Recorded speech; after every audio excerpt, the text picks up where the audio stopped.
الحمد لله رب العالمين والصلاة والسلام على رسوله الكريم وعلى آله وأصحابه أجمعين وعلى كل من تبعهم بإحسان إلى يوم الدين.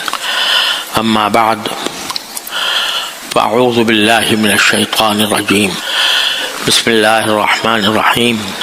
وما خلقت الجن والإنس إلا ليعبدون. صدق اللہ العظیم. محترم بزرگوں، دوستوں اور بھائیوں، السلام علیکم ورحمۃ اللہ تعالی وبرکاتہ. یہ میں نے قرآن کریم کی ایک آیت آپ کے سامنے پڑھی ہے، اور اس میں اللہ تبارک و تعالی نے انسان کو اس کی زندگی کا مقصد بتایا ہے. اس مقصد کا جاننا ہر اس شخص کے لیے ضروری ہے جو تھوڑی سی بھی عقل رکھتا ہو، سمجھ رکھتا ہو.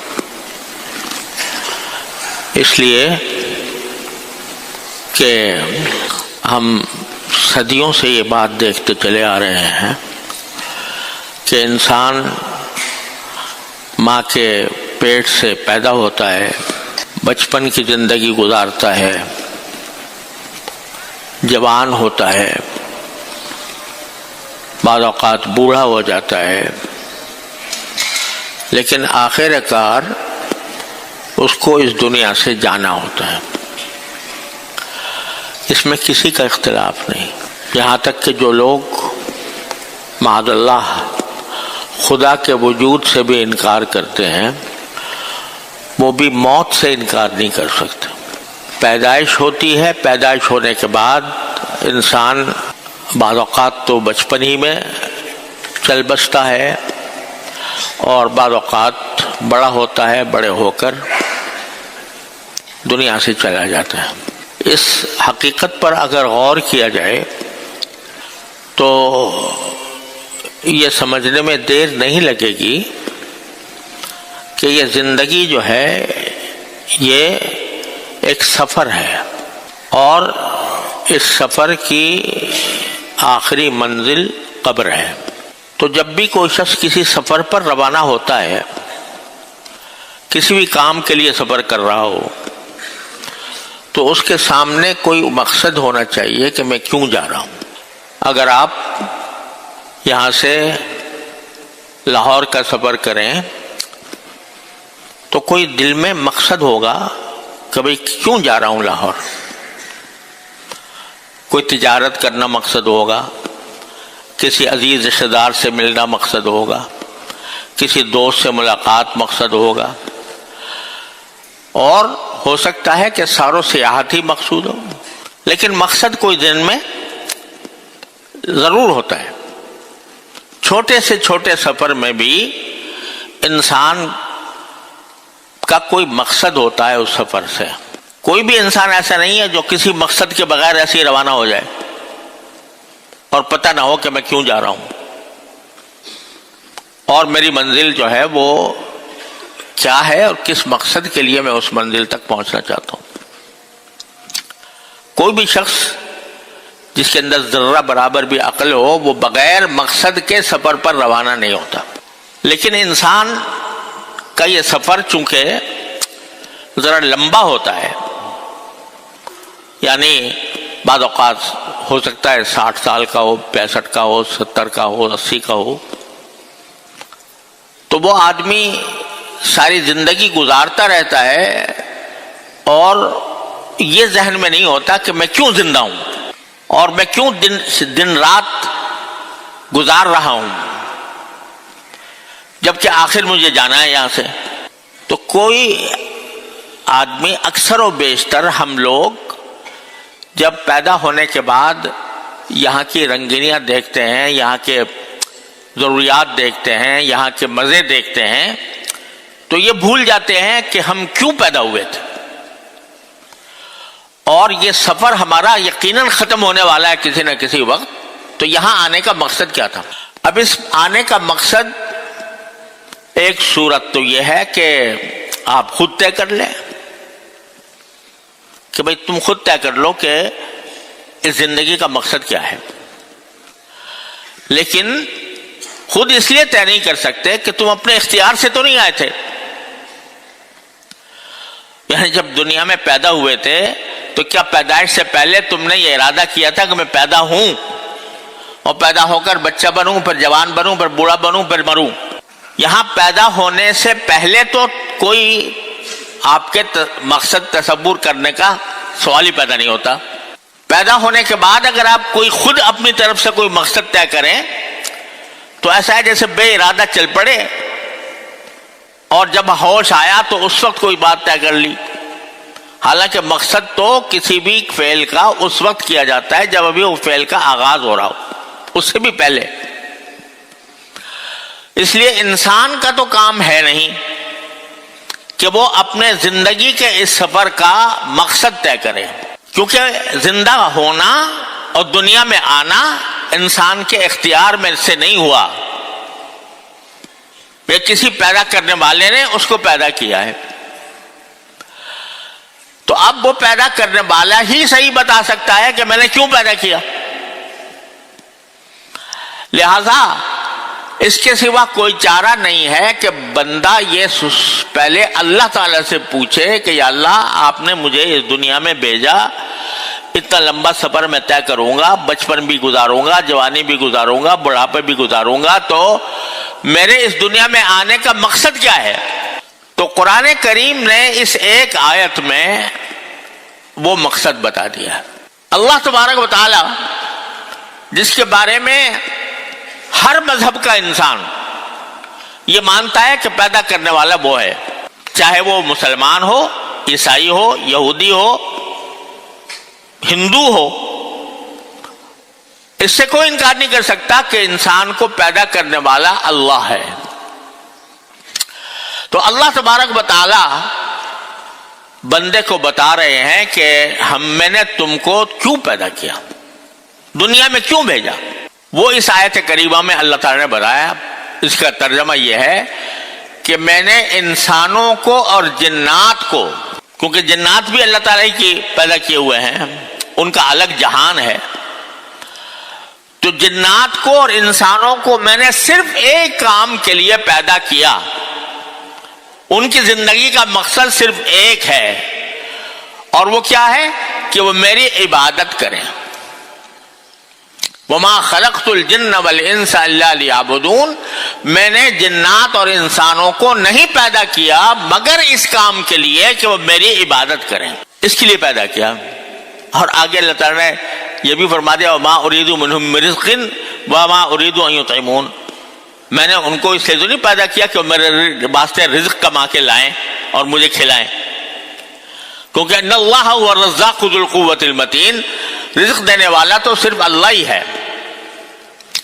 لہذا پیدا کرنے کا مقصد یہ بتایا کہ جب انسان ہو یا جن ہو، جب دنیا میں پیدا ہو، دنیا میں آئے، تو وہ زندگی میری بندگی میں گزارے، میری عبادت میں گزارے، یہ مقصد بتا دیا اللہ تعالیٰ نے۔ لیکن اس مقصد کو سمجھنے کے لیے یہ جاننا ضروری ہے کہ عبادت جو فرمایا کہ میری عبادت کریں، عبادت کا کیا مطلب ہے؟ عبادت عربی زبان کا لفظ ہے، جب اس کا ترجمہ عام طور سے کیا جاتا ہے تو وہ فارسی میں اس کو پرستش کہہ دیتے ہیں، ہندی میں اسے پوجا کہہ دیتے ہیں، اور انگریزی میں اس کو ورشپ کہہ دیتے ہیں۔ لیکن قرآن کریم نے جو عبادت کا لفظ استعمال کیا ہے وہ صرف پوجا، پرستش اور ورشپ کے لیے نہیں ہے، بلکہ ایک عام لفظ ہے۔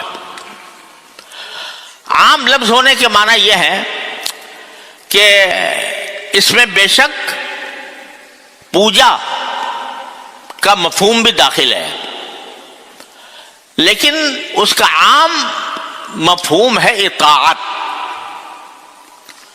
بندگی۔ اطاعت کے معنی یہ کہ جو اللہ تعالیٰ کہے اس کو ماننا، اس پر عمل کرنا، یہ اطاعت کا مفہوم بھی عبادت میں داخل ہے۔ دوسرے مذہبوں میں یہ مفہوم داخل نہیں ہے، ان کے ہاں پرستش ہو یا پوجا ہو یا ورشپ ہو، یہ چند ایسے اعمال کا نام ہے کہ جس کے ذریعے بندہ اللہ تعالیٰ کے سامنے اپنی عاجزی کا، اپنے انکساری کا مظاہرہ کرتا ہے، جس کے طریقے مختلف مذاہب میں مختلف ہیں. بس وہ عبادت ہے، اسی حد تک محدود ہے. لیکن اسلامی شریعت میں، اسلام میں عبادت کی دو قسمیں ہیں. ایک عبادت کی قسم یہ ہے جو پوجا اور پرستش کے معنی میں ہوتی ہے کہ ایسے افعال جن کا مقصد کوئی دنیا کا فائدہ حاصل کرنا نہ ہو.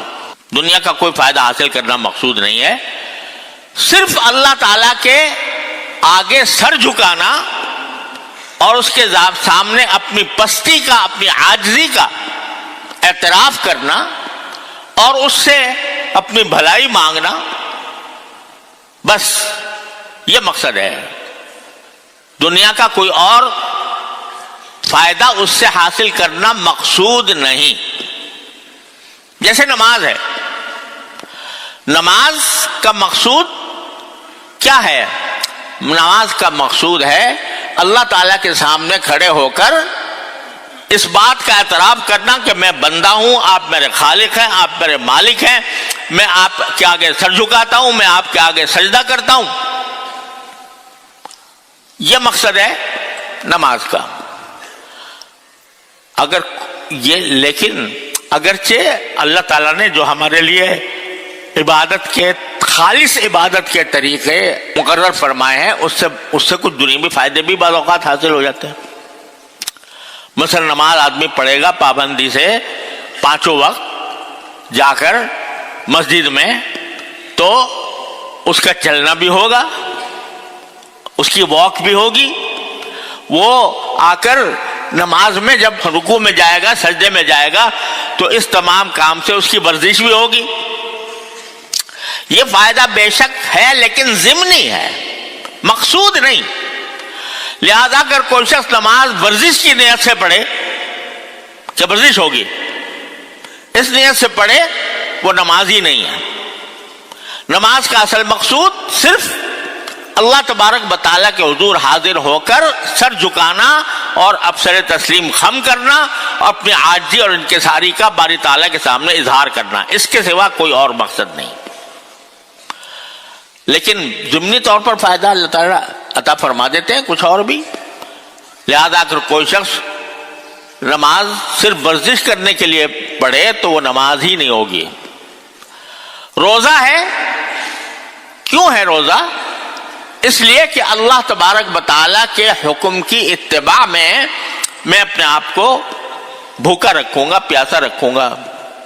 بس کوئی شخص اگر اس کو، روزے کو ڈائٹنگ کے مقصد سے استعمال کرے کہ بھئی میرا وزن کم ہو جائے گا، تو یہ روزہ ہی نہیں ہوا. اصل روزہ وہ ہے جو اللہ تعالیٰ کی رضا کی خاطر رکھا جائے. لہذا کچھ ضمنی فائدے بے شک حاصل ہو جاتے ہیں، لیکن اصل مقصود اللہ تعالیٰ کی عبادت. ایک تو قسم عبادت کی یہ ہے. دوسرے مذہبوں میں انسان ایک مرتبہ جا کر کلیسا میں جا کے اپنی عبودیت کا اظہار کر دے، مندر میں جا کے کر دے، سناگوگ میں جا کے کر دے، تو بس چھٹی ہو گئی اس کی. اب دنیا میں کس طرح کاروبار کر رہا ہے، کس طرح وہ اپنی بیوی بچوں سے رہ رہا ہے اور کس طرح لوگوں کے ساتھ معاملات کر رہا ہے، اس سے ان کو سروکار نہیں، مذہب کو سروکار نہیں. اخلاقی کچھ ہدایات ہیں بے شک، لیکن کون سا معاملہ جائز ہے، کون سا ناجائز ہے، کون سا حلال ہے، کون سا حرام ہے، اس سے ان کو کوئی خاص سروکار نہیں ہے. معمولی کچھ تعلیمات ہیں، اس کے علاوہ کچھ نہیں. لیکن اسلام نے بندے کو جب دنیا میں بھیجا تو ایک تو عبادت، یہ والی عبادت جو ہم یہاں مسجد میں ادا کرتے ہیں، اس کے لیے بھیجا، اور دوسرے اس لیے بھیجا کہ یہاں سے نکلنے کے بعد، مسجد سے نکلنے کے بعد تم چاہے کسی بھی زندگی کے شعبے میں چلے جاؤ، وہاں تم پر کچھ احکام لاگو ہوں گے۔ تم سود نہیں کھا سکتے، تم شراب نہیں پی سکتے، تم سور نہیں کھا سکتے، تم زنا نہیں کر سکتے، تم جھوٹ نہیں بول سکتے، تم غیبت نہیں کر سکتے، تم کسی پر ناجائز الزام نہیں لگا سکتے، تم حکومت اگر تمہارے ہاتھ میں آئے تو حکومت کو اللہ کے حکم کے تحت چلانا ہوگا۔ یہ سارے احکام جو زندگی کے ہر شعبے سے متعلق ہیں،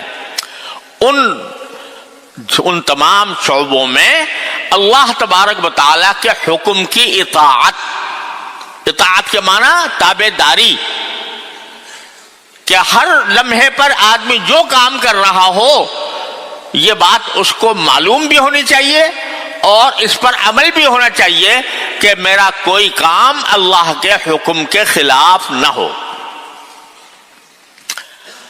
اگر کوئی شخص یہ اس نیت سے تجارت کرے گا کہ میں اللہ کے حکم کی اطاعت میں تجارت کر رہا ہوں، وہ تجارت بھی عبادت بن جائے گی۔ کھانا کھائے گا اس نیت سے کھائے گا کہ اللہ تعالیٰ کی عطا ہے، میں اس کا شکر ادا کر کے کھاؤں گا، وہ کھانا بھی عبادت بن جائے گا۔ وہ آدمی اگر اپنے بیوی بچوں کے ساتھ اگر خوش طبعی کر رہا ہے تو وہ بھی اس نیت سے کہ اللہ تعالیٰ نے مجھے اس کا حکم دیا ہے اور میں نے نبی پاک صلی اللہ علیہ وسلم نے اس پر عمل فرمایا ہے، اس لیے ان کی سنت کی اتباع میں یہ کر رہا ہوں، تو وہ بھی عبادت بن جائے گی۔ لہذا اسلام میں عبادت صرف یہ رکوع و سجدے کا نام نہیں ہے، بے شک رکوع و سجدہ بہت بڑا اعلیٰ مقام ہے، لیکن زندگی کے ہر شعبے میں جو احکام ہیں اللہ تعالیٰ کے، ان کو بجا لانا، ان کی پابندی کرنا، ان کے مطابق زندگی گزارنا، یہ بھی عبادت ہے۔ اور اسی لیے اور یہ جو قرآن کریم میں بار بار فرمایا گیا کہ اذکر اللہ اذکر اللہ، اللہ کو یاد رکھو، اللہ کو یاد رکھو، اللہ کا ذکر کرو، اس کا مطلب یہی ہے کہ اگرچہ آدمی تجارت کر رہا ہے، کھیتی باڑی کر رہا ہے، ملازمت کر رہا ہے، مزدوری کر رہا ہے، لیکن اس کے دل میں یہ بات پیوست ہو کہ یہ کام میں اللہ کے حکم کے مطابق کر رہا ہوں۔ جب یہ کرے گا تو اس کی وہ مزدوری بھی عبادت بن جائے گی، اس کی ملازمت بھی عبادت بن جائے گی، اس کی تجارت بھی عبادت بن جائے گی۔ لہذا جب اللہ تعالیٰ نے یہ فرمایا کہ میں نے جنات اور انسانوں کو صرف اس لیے پیدا کیا ہے کہ میری عبادت کریں، تو عبادت میں دونوں باتیں شامل ہو گئیں کہ 5 وقت مسجد میں آ کر نماز پڑھا کرو، عورتیں ہیں تو گھر میں پڑھا کریں، اور رمضان آئے تو روزے رکھا کرو، اور اگر تمہارے پاس نصاب کے بقدر مال ہے تو زکوٰۃ ادا کرو، اور عمر میں کم از کم 1 مرتبہ صاحب استطاعت آدمی حج کرے۔ یہ تو ہیں عبادتیں جن کا مقصد سوائے اللہ تبارک و تعالیٰ کی پرستش کے کچھ اور نہیں، اور ہر آن ہر لمحے آدمی جس ماحول میں ہے، جس حال میں ہے، اس حال میں اللہ تعالیٰ کے حکم کی اطاعت کرنا یہ بھی عبادت میں داخل ہے۔ لہذا مطلب کیا نکلا کہ انسان کے اس دنیا میں آنے کا مقصد ہے اللہ تعالیٰ کو راضی کرنا، اللہ تعالیٰ کو راضی کرنا، یہ ہے اصل مقصود۔ اب وہ راضی 2 چیزوں سے ہوگا، ایک یہ کہ جو عبادتیں تمہارے ذمے فرض کی ہیں وہ ادا کرو، بروقت ادا کرو، صحیح طریقے سے ادا کرو، اور دوسرے یہ کہ زندگی کے ہر کام میں اللہ تعالیٰ کی رضا کو پیش نظر رکھو، اللہ تعالیٰ کی خوشنودی کو پیش نظر رکھو، جھوٹ نہ بولنا، کبھی غیبت نہ کرنا، کسی پر جھوٹا الزام نہ لگانا، کسی پر رشوت نہ لینا، نہ رشوت دینا نہ رشوت لینا، یہ سارے احکام عبادت ہے. اسی لیے فرمایا گیا، بزرگوں نے فرمایا کل مطیع للہ فہو ذاکر. جو شخص بھی کسی مرحلے اپنی زندگی کے کسی مرحلے میں اللہ کی اطاعت کر رہا ہو، یعنی اللہ کا حکم کے مطابق کام کر رہا ہو، تو وہ ذاکر ہے. وہ ایسا ہی ہے جیسے ذکر کرنے والا. ذکر صرف اتنا نہیں ہے کہ آپ تسبیح لے کر بیٹھ گئے اور سبحان اللہ پڑھتے رہے، بے شک یہ بھی بہت اعلیٰ درجے کا ذکر ہے، لیکن ذکر یہ بھی ہے کہ اگر کسی کو آپ پریشان دیکھتے ہیں تو اس پریشانی کو رفع کرنے کے لیے کوشش کرتے ہیں، یہ بھی ذکر ہے. کوئی اگر تکلیف میں ہے، اس کی تکلیف کا مداوع کرنا چاہتے ہیں تو وہ بھی ذکر ہے، اور وہ بھی عبادت میں داخل ہے. تو اس لیے ساری زندگی کا مقصد جو نکلا اس آیت کریمہ کی روشنی میں، وہ یہ ہے کہ میں اللہ کو راضی کرنے کے لیے دنیا میں آیا ہوں. میری زندگی کا یہ سفر صرف اس لیے ہے کہ میں اللہ تعالیٰ کو راضی کروں، چاہے نمازیں پڑھ کر، چاہے روزے رکھ کر، چاہے زکوٰۃ دے کر، چاہے حج کر کے، عمرہ کر کے، اور چاہے خدمت خلق کر کے، مخلوق کی خدمت کر کے، وہ بھی اللہ تبارک و تعالیٰ کے عبادت میں داخل ہے. لہذا اس سے ہمیں ایک بہت بڑا سبق مل رہا ہے، اور وہ یہ ہے کہ ہم اپنی زندگی کے ہر شعبے میں اپنا جائزہ لیں کہ کہاں ہم اللہ کے حکم کی اطاعت کر رہے ہیں اور کہاں نہیں کر رہے. جہاں کر رہے ہیں تو مطلب یہ کہ زندگی کا مقصد حاصل ہو رہا ہے، جہاں نہیں کر رہے تو اس کا مقصد ہے کہ ہم زندگی بے مقصد گزار رہے ہیں، اس کا کوئی فائدہ نہیں. آئیں گے، مر جائیں گے، زندہ رہیں گے، کھائیں گے، پیئیں گے، سوئیں گے، جاگیں گے، اور بالآخر قبر میں پہنچ جائیں گے. اسی کو قرآن نے کہا لہاکم التکاثر حتی زرتم المقابر.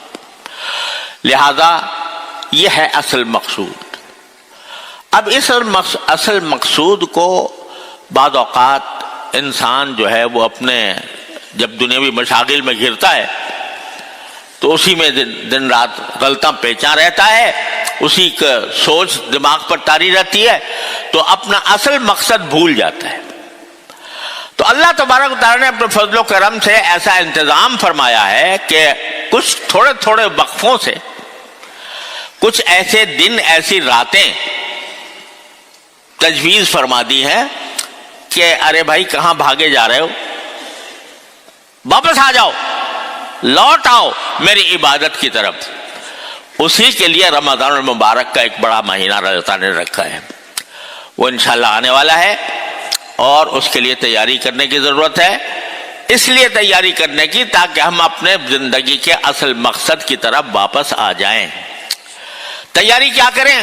اب وقت نہیں رہا، انشاءاللہ اس کے بارے میں اللہ نے زندگی دی تو اگلے جمعہ میں کچھ عرض کروں گا. وآخر دعوانا الحمدللہ رب العالمین.